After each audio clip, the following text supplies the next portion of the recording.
BNP chairperson Begum Khaleda Zia মঙ্গলবার ঢাকায় পৌঁছাবেন। এদিন সকাল 10:30টায় হজরত শাহজালাল আন্তর্জাতিক বিমানবন্দরে পৌঁছাবেন তিনি। 4 মে রোববার বিএনপির মিডিয়া সেলের সদস্য শায়রুল কবির খান বিষয়টি নিশ্চিত করেন।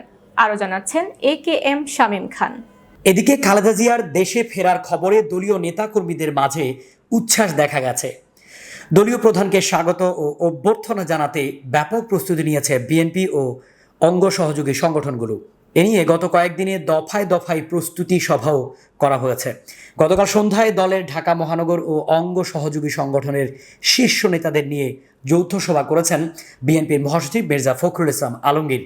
তিনি বলেন, কাতারের আমিরের দেওয়া বিশেষ এয়ার অ্যাম্বুলেন্সে খালেদা জিয়া দেশে ফিরবেন এমন নিশ্চয়তা আমরা পেয়েছি। উন্নত চিকিৎসার জন্য খালেদা জিয়া বাংলাদেশ থেকে গত 7 জানুয়ারি রওনা দিয়ে 8 জানুয়ারি লন্ডনে পৌঁছান।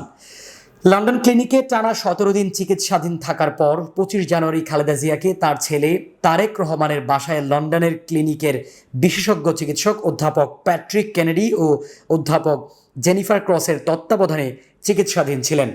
ঢাকার প্রস্তুতি নিয়ে গতকাল সন্ধ্যায় গুলশানের চেয়ারপারসনের কার্যালয়ে ঢাকা মহানগর সহ অঙ্গ সংগঠনগুলোর এক যৌথ সভা ডাকেন বিএনপি মহাসচিব মির্জা ফখরুল ইসলাম আলমগীর।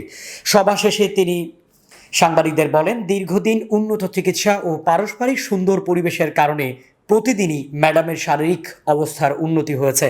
আল্লাহর অশেষ রহমতেই তিনি আগের চেয়ে অনেক সুস্থ বোধ করছেন। এজন্য তিনি এখন দেশে ফেরার সিদ্ধান্ত নিয়েছেন।